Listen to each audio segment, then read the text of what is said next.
Como o Buda Nichiren Daishonin, ele teve certeza que ele precisava inscrever o Gohonzon, a mandala que consta o Nam-myoho Renge Kyo. Até porque ele não estava inventando a roda, já existiam vários outros tipos de mandalas, inclusive citado em outros sutras, e ele mesmo foi criticado várias vezes porque o Gohonzon em si, a princípio, parecia não ter sido citado como outros mandalas, outras coisas parecidas em outros sutras.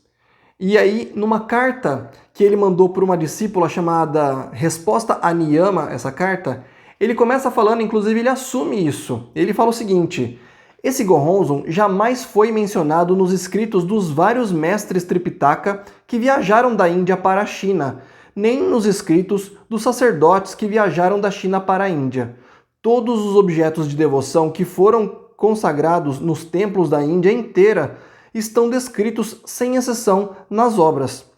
Além disso, não encontrei nenhuma menção do Gohonzon entre os objetos de devoção dos vários templos descritos pelos veneráveis que viajaram da China para o Japão ou pelos sábios que viajaram do Japão para a China. Mas ele também não deixava quieto, né? Ele ponderou de certa forma. Ele falou: é um erro criticar esse objeto de devoção simplesmente por não ter sido pintado ou entalhado, como outros anteriormente. Aí ele começa a citar o Buda Shakyamuni. O Buda Shakyamuni, senhor dos ensinamentos, manteve esse Gohonzon como um tesouro em seu coração por calpa de partículas de pó de incontáveis grandes sistemas de mundos, ou seja, muito tempo. E até depois de ter feito o seu advento nesse mundo, a sua missão, ele só o expôs mais de 40 anos após a sua primeira pregação.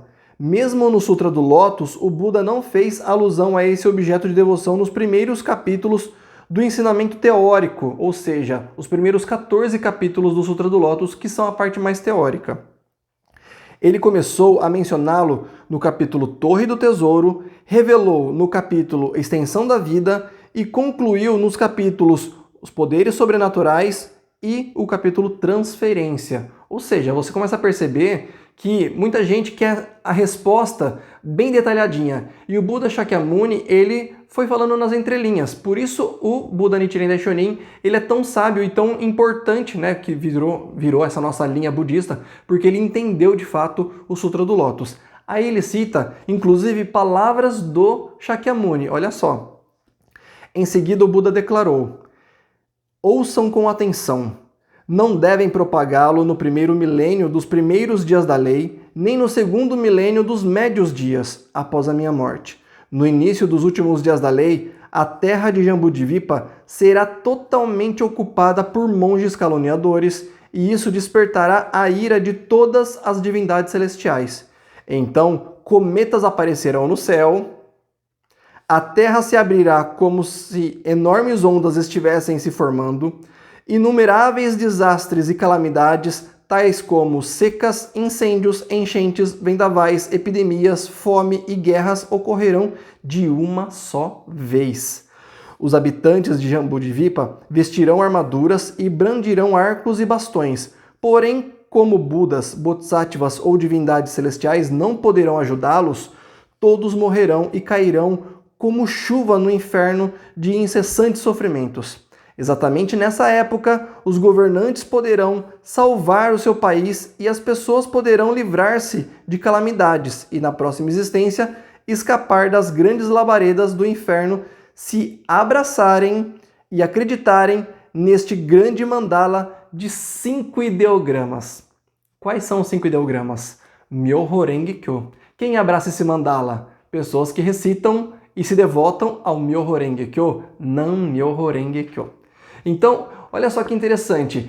Foi percebendo tudo isso e você percebeu que tudo que ele foi falado ali nas palavras do Shakyamuni são coisas que aconteciam no Japão. Durante a vida de Nichiren, inclusive nessa pregação do budismo, né, pelo Nam-myoho Renge Kyo, o Japão quase todos os anos tinha terremotos, vendavais, é conhecido como uma região que tem muitos tufões, ou seja, e eles, como o próprio Nichiren pregou, né, e advertiu lá os governantes, teria guerras e até invasões dos mongóis depois. Olha só, então quer dizer, ele percebendo tudo isso, percebendo que ele estava ali, era a hora dele poder não só, né, poder entalhar, né, poder fazer essa mandala, que nem foi citada anteriormente, como outros, né, outros sutras, mas realmente ele deveria deixar alguma coisa que materializasse realmente os 5 ideogramas, essa mandala de 5 ideogramas, que é o Myoho Renge Kyo.